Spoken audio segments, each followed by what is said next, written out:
오늘은 그리스도로 옷 입고라는 제목으로 설교의 은혜를 나눠보겠습니다. 옆에 있는 분하고 한번 힘차게 인사해 볼까요? 한 주 만에 만나서 너무 반갑습니다. 이렇게 한번 인사해 보겠습니다. 시작. 한 주 만에 만나서 너무 반갑습니다. 예. 우리 또 이렇게 합시다. 이렇게 인사할까요? 추워지는 날씨에 건강합시다. 이렇게 인사해 볼까요? 시작. 추워지는 날씨에 우리 건강합시다. 우리 그리스도로 옷 입고라는 제목으로 설교의 은혜를 나눠보겠는데요.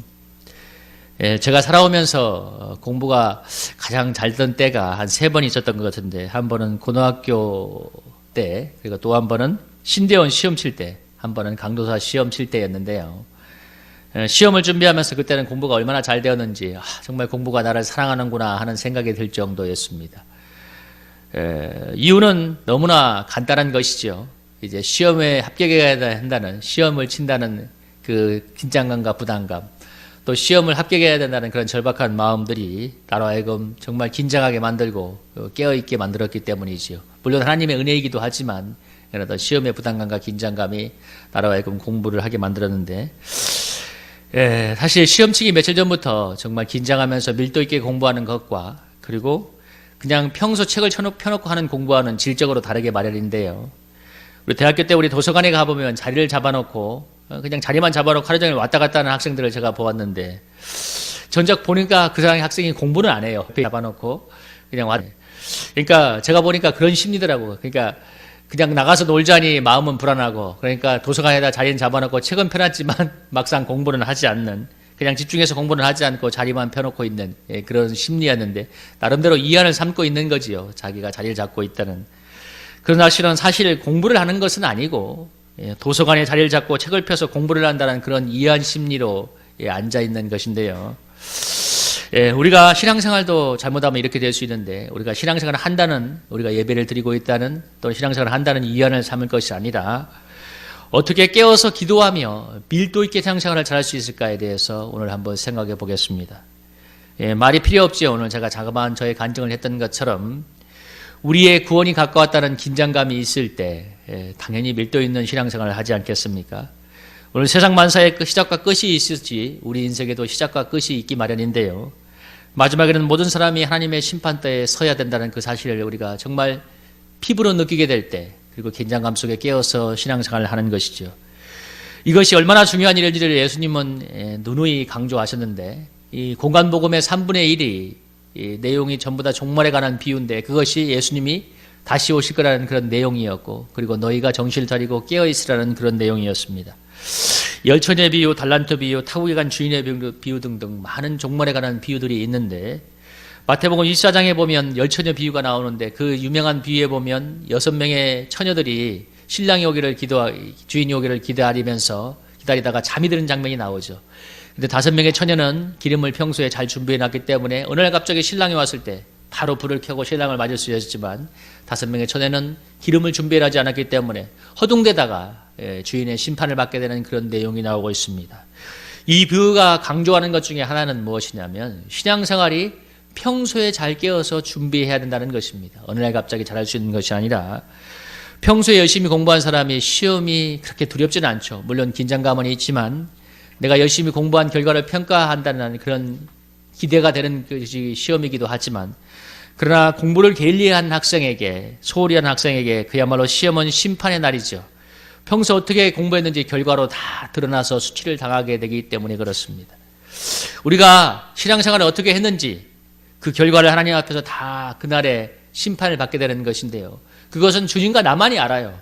여러분, 우리가 주일날 잠깐 모여서 우리가 잠깐 있다가 헤어지게 되지만, 여러분, 그래서 어떻게 남은 우리 168시간의 대부분의 시간을 보내고 우리의 삶의 자리에서 어떻게 살았는지 누구 알겠습니까? 하나님과 나만이 아시는데, 그러나 그 결과는 반드시 하나님 앞에서 낱낱이 심판을 받게 됩니다.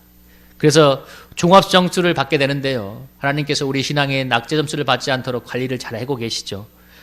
그러나 아무리 하나님이 관리를 잘 하신다고 해도 우리가 공부를 하지 않는 학생이 시험을 잘 칠 수 없는 것처럼, 우리가 신앙생활을 게을리하거나 소홀히 한다면 결코 하나님 앞에 신앙의 좋은 점수를 받을 수는 없습니다. 그래서 하나님께서 우리의 신앙생활에 때때로 영적인 긴장감을 불어넣죠. 그리고 이것이 이런저런 인생의 어려움이 오는 이유이기도 한데요. 우리가 신앙생활에 긴장감을 가지고 영적으로 깨어 있으려면 하나님께서 우리에게 여러 가지 어려움도 주시지만 오늘 말씀처럼 구원이 처음 믿을 때보다 가까웠다는 그런 종말의 긴장감이 필요합니다. 오늘 11, 12절에 구원이 가까웠다는 말은 종말이 가까웠다는 말입니다. 여러분 뭐라고요? 구원이 가까웠다는 말은 종말이 가까웠다는 말입니다. 이 종말은 두 가지가 있는데 이 세상의 모든 역사가 끝나는 우주적인 종말이 있고 그리고 우리의 개인의 삶이 끝나는 개인적인 종말이 있습니다. 그래서 이 세상 역사가 언제가 끝이 나지만 우리 개인의 역사도 우리 개인의 삶도 언젠가는 끝이 오는 종말을 맞게 되어 있습니다. 근데 물론 좀 더 연세가 더 드신 분은 좀 더 빨리 주님 앞에 갈 수도 있겠고 나이가 어린 사람은 좀 더 늦게 갈 수도 있겠지만 근데 언젠가는 반드시 주님 앞에 서는 날이 오게 될 것이라는 것입니다. 그 중요한 건 그때를 아무도 모른다는 사실이에요. 우리가 태어난 날을 정하여 태어나지 않는 것처럼 죽는 날을 아무도 정하지 않았습니다. 여러분 요즘 뉴스를 봤죠. 며칠 전 창원에서 기름을 가득 실은 그 트럭이 어느 연세 드신 분이 운전을 하다가 폭발하는 사고가 났는데 여러 명이 죽고 다쳤습니다.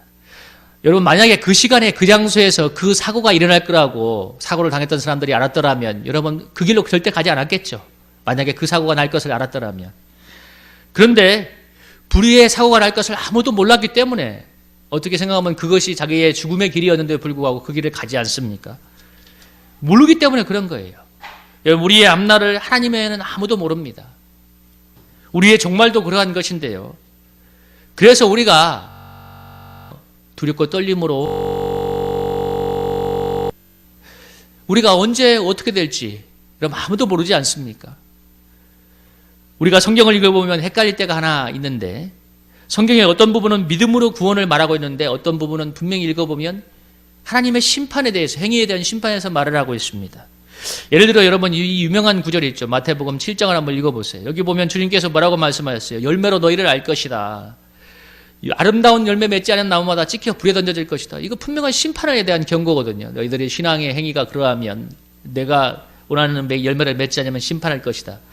나더러 주여 주여 하는 자마다 천국에 들어갈 것이 아니라 21절에 아버지의 뜻대로 행하는 자라에 들어가리라. 여러분 성경이 분명히 어떤 행위에 대한 심판에 대해서 얘기를 하고 있습니다. 그리고 또 어떤 부분은 우리가 또 강조하는 것은 이거죠. 하나님의 은혜와 믿음에 의한 구원을 말하는데 이게 사실 성경은 논리적인 모순이에요. 어떤 부분은 은혜와 믿음으로 구원을 말하고 어떤 부분은 행위에 대한 심판을 말하는데 이것이 과연 무엇인가? 우리 유명한 한국의 신학자였던 김세현 교수가 이 부분에 대해서 이렇게 설명을 했습니다. 저는 굉장히 공감이 되어서 그 설명을 그대로 읽어보면 성경이 이렇게 논리적인 모순을 두는 이유를 첫째는 믿음과 은혜로서 구원을 말함으로써 우리의 신앙의 구원에 대한 안정감과 평안을 주기 위해서라고 얘기하고 있고 예를 들면 이런 거죠. 우리가 어제 한번 잘못했다고 해서 심판을 받고 구원에 떨어진다면 여러분 누가 구원을 받을 수가 있겠습니까? 저나 여러분이나 그죠? 무엇보다 긴장되고 두려워서 누가 신앙생활을 감히 하겠습니까? 그래서 우리 구원의 안정감과 평안을 주기 위해서 믿음과 은혜에 대한 구원 또 하나님의 은혜에서 구원이 맞지요. 그런데 어떤 부분은 오늘 방금 읽었던 이런 부분처럼 어떤 부분은 신앙의 행위의 심판에 대해서 열매로 할 것이라고 에 대해서 분명히 경고를 하는데 논리적인 모순을 이루고 있습니다. 믿음과 은혜에 대한 구원과 행위에 대한 심판이.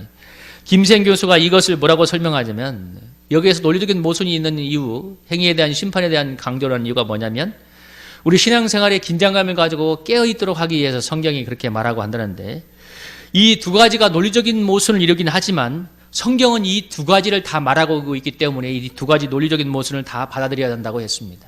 그래서 가장 이 한국교회나 그동안에 많은 오류가 뭐였냐면 이 논리적인 모순이 있기 때문에 이것을 해소하기 위해서 어느 한쪽으로 가는 게 많아요. 어떤 경우에는 너무 은혜와 믿음만을 강조하고 어떤 데는 너무 행위만을 강조해서 균형을 잃어버린 경우가 많은데 성경은 두 가지를 분명하게 얘기하고 있기 때문에 여러분 논리적인 모순이지만 그 두 가지를 다 받아들여야 됩니다. 은혜와 믿음에 의한 하나님의 주권에 의한 구원도 분명히 맞지만 우리 행위에 대한 하나님의 심판도 분명히 있다는 사실을 여러분이 받아들여야 됩니다.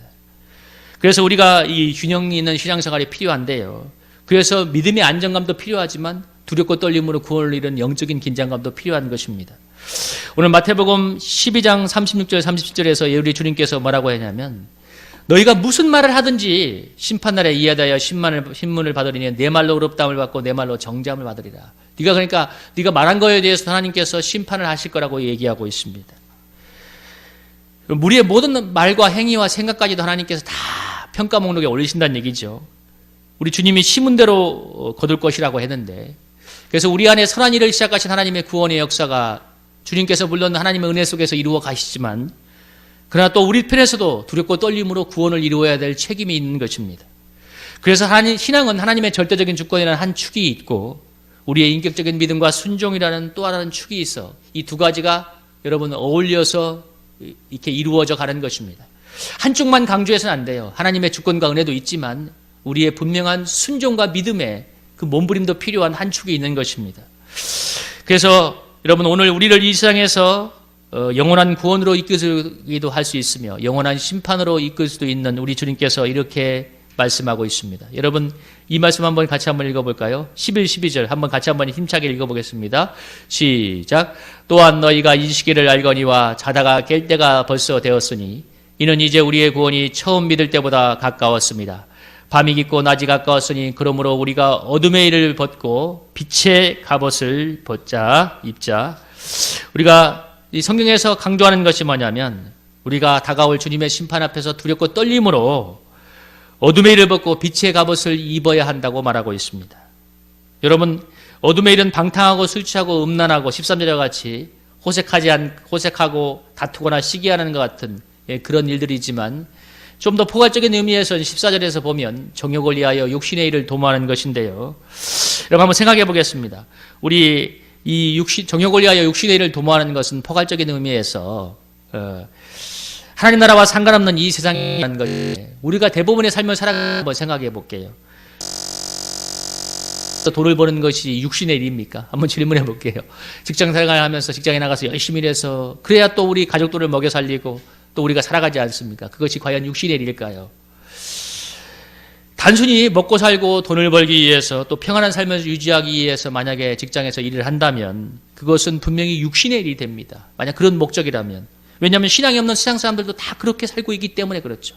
그러니까 세상 사람들과 우리가 아무 차별이 없는 거예요. 그렇게 만약에 목적을 둔다면. 그렇지 않습니까? 세상 사람들도 다 가족들 부양하고 먹고 살고 자녀들 키우기 위해서 직장 생활하지 누가 좋아서 하겠어요. 그러니까 그런 식의 접근은 그런 식으로 우리가 만약에 직장 생활을 한다면 육신의 일이 될 수밖에 없는 거예요. 왜? 세상 사람들과 사실 아무런 차이가 없기 때문에. 왜? 똑같은 생각을 하고 있잖아요. 그러나 우리가 열심히 해서 돈을 버는 것이 하나님 나라를 위한 것이라면 그것이 빛의 일이 되는데 하나님 나라를 위해서 우리가 가족도 부양하고 주님의 선한 일에서 쓰기도 하면서 하나님 나라를 위해서 우리가 열심히 일한다는 생각을 하고 그런 가치관 가운데 일한다면 그것은 영광스러운 주님의 일이 될 수 있는 것입니다. 오늘 12, 14절은 같은 의미의 다른 표현입니다. 어둠의 일을 벗고 빛의 갑옷을 입으라고 얘기하고 있고 여러분 예수 그리스도로 정의있고 정욕을 위하여 육신의 일을 도모하지 말라고 여러분 얘기하고 있는데 육신을 위하여 정욕을 도모하는 삶이 무엇이겠습니까? 이 세상 사람들과 같이 하나님과 상관없이 자신의 평안과 행복과 육신의 안락만을 위해서 돈을 벌고 그것을 즐기는 인생을 살아가는 것을 여러분 육신을 위하여 정욕을 도모하는 삶이라고 얘기할 수 있습니다. 여러분 자신과 가족만을 위한 삶 거기엔 전혀 하나님이 없지요. 세상 사람들도 똑같지 않습니까? 그래서 하나님이 없는 세상의 일은 정욕을 위한 육신의 일이 되는데 여러분 우리 한번 깊이 한번 생각해 보겠습니다. 저와 여러분의 삶의 중심에는 정말 하나님이 계십니까? 한번 질문해 보겠어요. 아니면 주일날 잠시 하나님은 아련했다가 평소에는 잊어버리는 뒷방 늙은이인가? 여러분 깊이 한번 생각해 볼 필요가 있습니다. 우리가 정말 하나님 나라를 위해서 빛의 갑옷을 입어야 된다는 생각을 하게 될 때 정말 우리에게 하나님이라는 존재는 주일날 잠깐 뵈는 아련하는 그러다가 잊어버리는 뒷방 늙은이인가? 오늘 그래서 깊이 우리가 우리의 중심을 점검해 볼 필요가 있는 것입니다. 12절에서 빛의 갑옷이라고 했는데 여러분 갑옷은 언제 입나요? 한번 물어볼게요. 여러분 갑옷을 언제 입죠? 갑옷은 전쟁할 때 입는 것입니다. 여러분 소풍 갈 때는 무슨 옷을 입나요? 아주 편안한 캐주얼 복장을 입죠. 우리 주일날은 무엇을 입습니까? 이게 저처럼 종장이나 좀 그래도 뭔가 이렇게 좀 나가서 공적인 활동을 할 만한 그런 옷을 입지요. 그러나 전쟁에는 갑옷을 입고 나갑니다. 군복을 입고 나가죠. 그래서 성경의 모든 표현은 분명한 의미가 담겨 있는데 왜 빛의 갑옷을 입으라고 하는가? 이 영적인 전쟁의 일터에 우리가 부름받은 자들이기 때문에 갑옷을 입으라고 말하고 있습니다. 갑옷을 입지 않으면 여러분 화살이 맞아와서 맞고 그대로 치명상을 당하잖아요. 갑옷을 입어야만 사실. 그래서 신앙생활이 영적인 전쟁이라는 사실을 여러분 오늘 표현하고 있는 것입니다. 여러분 전쟁은 어떤 결과를 가져옵니까? 전쟁은 그냥 이기면 좋고 지면 좋고가 아니에요. 전쟁은 뭐죠? 지느냐 이기는 사느냐 죽느냐의 싸움인 것입니다. 그러니까 지면 끝이에요. 지면 모든 것을 잃어버리고 비참한 노예가 되는 것입니다. 여러분, 이 영적인 전쟁에서 지면, 죄 때문에 사단에게 지어버리면 모든 것을 빼앗긴다는 사실을 기억해야 돼요. 평안, 기쁨, 생명, 은혜 모든 것을 다 빼앗겨버립니다. 그러나 영적인 전쟁에서 승리하게 된다면 하늘의 평안, 기쁨, 생명, 은혜, 하나님의 모든 축복이 바로 내가 전리품처럼 누릴 수가 있습니다. 여러분, 어떻게 승리할 수 있는가에 대해서 여러분이 전쟁에서 승리를 해야 되고 어떤 경우에도 져서는 안 됩니다. 승리를 해야 되는데 어떻게 승리할 수 있는가? 오늘 14절에서 이렇게 정답을 제시하고 있죠. 한번 14절 한번 같이 한번 읽어볼까요? 한번 읽어보겠습니다. 시작. 오직 주 예수 그리스도로 옷 입고 정욕을 위하여 육신의 일을 도모하지 말라. 오늘 13장 14절에서 뭐라고 합니까? 예수 그리스도로 옷 입고 육신의 일을 도모하지 말라고 하고 있습니까? 오늘 우리가 승리할 수 있는 가장 중요한 그 길은 바로 예수 그리스도로 옷을 입는 것입니다. 우리가 영적인 싸움에서 승리하는 것. 우리 예수님께서 요한복음 16장 33절에서 이렇게 말씀하셨는데 여러분 한번 성경을 같이 한번 찾아볼까요? 요한복음 16장 33절입니다. 요한복음 16장 33절 한번 같이 한번 성경을 찾아보겠습니다. 요한복음 16장 33절 한번 같이 한번 찾아볼까요? 한번 읽어보겠습니다. 요한복음 16장 33절 우리 한번 같이 한번 신약성경 177페이지 요한복음 16장 33절 같이 한번 찾으셨으면 읽어보겠습니다. 찾으셨습니까? 한번 읽어보겠습니다. 힘차게 시작. 이것을 너희에게 이르는 것은 너희로 내 안에서 평안을 누리게 하려 함이라. 하나 담대하라. 내 세상을 이기었노라. 아멘. 우리 요한일서 5장 4, 5절도 한번 찾아 읽어보겠습니다. 요한일서 그 신약성경 393페이지 요한일서 5장 4, 5절 요한일서 5장 4, 5절 신약성경 393페이지 우리 한번 찾으셨으면 찾아서 한번 읽어보겠습니다. 한번 읽어보겠습니다. 요한일서 5장 4, 5절입니다. 예.